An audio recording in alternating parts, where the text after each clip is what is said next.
Sa pagpapaalam at pasasalamat ni Troy sa bossing, Hinebra mayroon ng schedule sa pagkausap kay Troy para makuha or kuhain ang serbisyo nito. And Twin Tower ng Converge na sila Justin Baltasar and Justin Arana magsasama na next conference. So yan nga ang ating mga tatalakayin, kaya wag na nga nating patagalin pa, tara at atin ang talakayin agad yan. So nito lang, official nang naglabas ng letter si Troy para sa huling kopo ng pinaglaruan nito na Blackwater Bossing para ibahagi ang pasasalamat niya sa Blackwater Management, coaches, and teammates for the years he spent with the franchise. Ang desisyon niyang ito, nitong si Troy, ay talaga namang pinag-isipan niya rin talaga dahil gusto rin niya nga raw po nitong si Troy na ma-explore yung mga options bilang free agent player. So syempre kahit naman siguro sino, gugustuhin yung ganitong pagkakataon lalo't nasa sa prime ka pa, 'di ba? So matatandaan namang si Troy Rosario ay parte noon ng naging trade na kung saan ay nagdala sa kanya sa team ng Blackwater mula TNT. Pero kamakailan lang nakipag-meeting rito ang TNT para sumubok kung makukuha ba muli nila ito.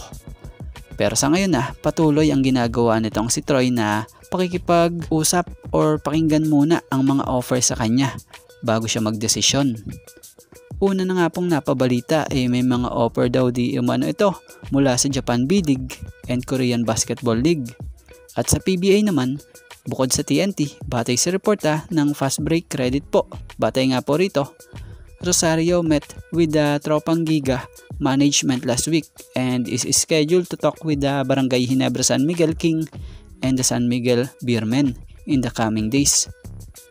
So, yun yung mga taga-barangay dyan na mga fans siguradong excited na. Pero syempre kahit naman makausap ni Troy ang kampo ng Hinebra, sa huli pa rin sasabihin ni Troy yung team na napili niya. At siya nga pala, pahabol lang. Habang ginagawa natin ang update na ito isang update nga po ang pumasok batay sa post netong si Sir Snow Badua credit po na kung sa ay ngayon pati Converge pala ay interesado na rin kay Troy Rosario. So maganda ito na kung sa ay makikipagsabayan or nakikipagsabayan na rin ngayon yung mga independent team gaya ng Converge sa mga powerhouse team sa pagkuha ng mga dekalibreng manlalaro gaya ni Troy. So syempre kaabang-abang ito soon kung sinong team ang pipiliin itong si Troy Rosario after makipag-meeting niya sa mga teams na nagnanais makuha ang serbisyo niya. At pag-usapan nga natin itong team ng Converge, palalakasin pang itong Converge ang inaasahang makikita sa next conference sa PBA Commissioner's Cup. Dahil batay sa nabasa nating report, ninanais na nga raw po ng kapwa bigman na si Justin Arana na saan nga raw available na si Justin Baltasar for the next conference dahil sa napakalaking tulong raw nito sa kanilang team dahil syempre nga raw ma-stretch nitong si Justin Baltasar ang floor na siyang magbibigay daan para mas magkaroon ng space sa ilalim. Dahil ito nga si Balti pwede nga pong pang ilalim at pwede ring pang ibabaw. Kaya naman ayon kay Arana, hopefully nga raw po after niya sa playoff sa MPBL, diretso na nga raw po sana ito sa kanila. So syempre bukod kay Arana, excited na rin talaga ang Converge na makasama itong kanilang number 1 overall pick na ito na siyang inaasahang magiging malaking impact sa kanilang team kapag nakapaglaro na sa kanila itong si Balti.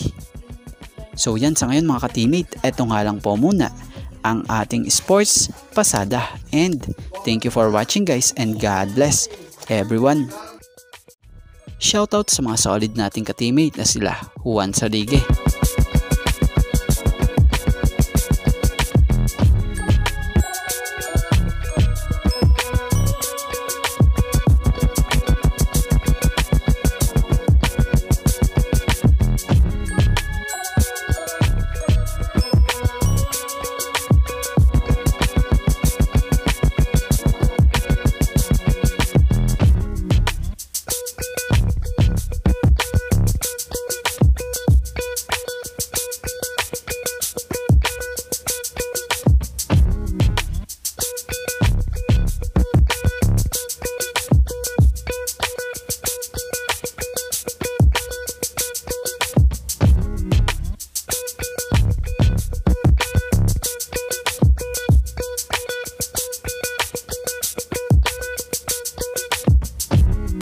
Michael Awao,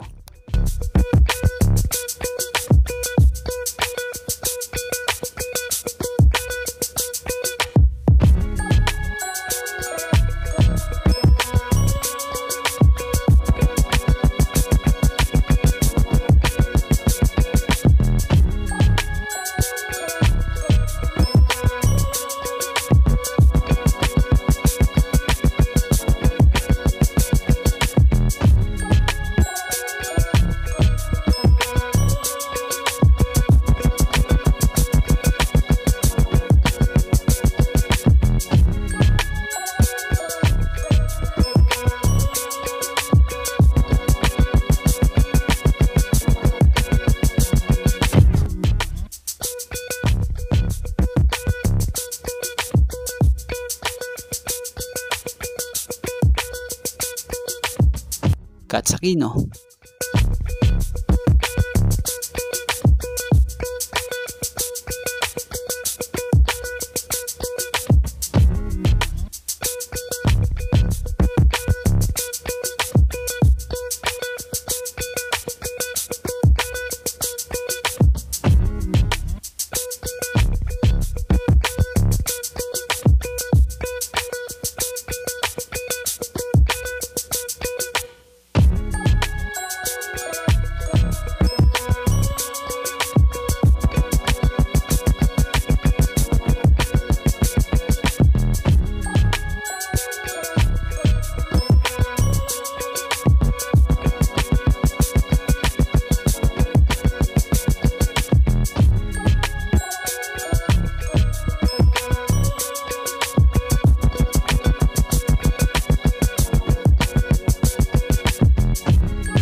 Paul Ryan Collis,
and Romeo Conchada.